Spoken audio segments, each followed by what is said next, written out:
আসসালামু আলাইকুম সবাইকে। আপনারা কেমন আছেন? আশা করি ভালো আছেন। আমরাও ভালো আছি আলহামদুলিল্লাহ।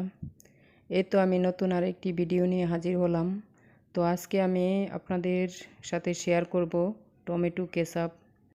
তো কিভাবে পারফেক্ট টমেটো কেচাপ তৈরি করবেন দেখতে হলে পুরো ভিডিওর সাথে থাকুন।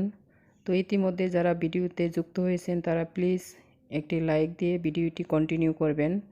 আর যারা নতুন তারা চ্যানেলটি সাবস্ক্রাইব করে নেবেন। তো দেখতে পাচ্ছেন এখানে আমি 1 কেজি পরিমাণ টমেটো নিয়েছি।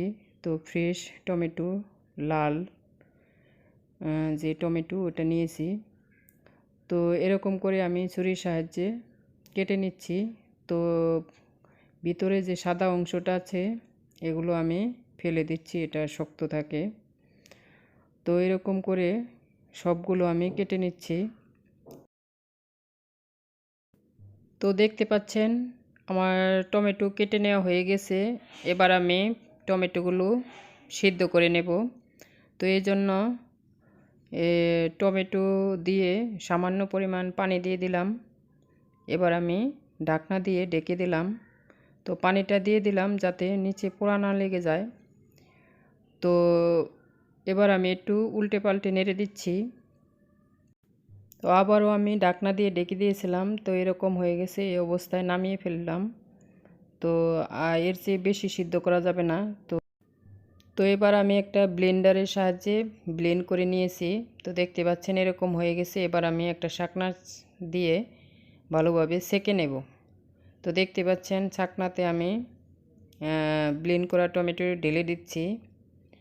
তো এরকম নেড়ে চেড়ে ভালোভাবে সেঁকে নিচ্ছি। তো ছেঁকে নেওয়ার পর এই যে এরকম বীজগুলো এরকম হয়ে গেছে। তো এগুলো আমি এখন ফেলে দেব। তো তারপরে ছেঁকে নেওয়ার পরে এই যে এরকম হয়েছে। এখন আমি এগুলোকে প্রস্তুত করে নেব। তো এখন চুলায় বসিয়ে দিলাম। তো এভাবে নেড়ে চেড়ে দিতে হবে, না হলে নিচে লেগে যাবে। তো এবার আমি এখানে দিয়ে দিলাম পরিমাণ মতো শুকনো মরিচের গুঁড়া। জালটা যে যার মতো বুঝে ব্যবহার করবেন, যে যেরকম জাল খেতে পছন্দ করেন। তো তারপরে আমি পরিমাণ মতো চিনি দিয়ে দিচ্ছি। মিষ্টিটাও যে যার মতো করে ব্যবহার করবেন। তো তারপরে আমি নেড়ে চেড়ে দিচ্ছি। তো তারপরে দিয়ে দিচ্ছি সামান্য এলাচের গুঁড়া এবং গোলমরিচের গুঁড়া। এটা পছন্দ না করলে স্কিপ করতে পারেন। তো দিয়ে দিলাম ভিনেগার। তো ভিনেগারটা না দিলে এটা বেশি দিন থাকে না। তো এই জন্য ভিনেগার দিতেই হবে। তো তারপর এবার এগুলোকে নেড়ে নিচ্ছি। তো কিছুক্ষণ ফ্লাওয়ার আগে থেকে গুলিয়ে নিয়েছিলাম, এগুলো দিয়ে দিলাম এখন।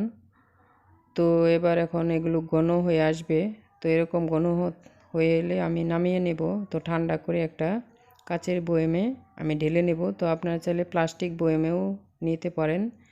তো পানি থাকা যাবে না। তো পানিটা ভালোভাবে তো হয়ে গেল খুবই সহজ পদ্ধতিতে টমেটো কেচাপ তৈরি করা।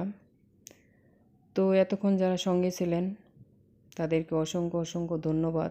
ভিডিওটি ভালো লাগলে অবশ্যই শেয়ার করে দেবেন আর কমেন্ট করে জানাবেন কেমন হয়েছে। তো সবাই ভালো থাকবেন, সুস্থ থাকবেন। ধন্যবাদ সবাইকে। আজকের মতো বিদায় নিচ্ছি। দেখা হচ্ছে নেক্সট কোনো ভিডিওতে। আল্লাহ হাফেজ।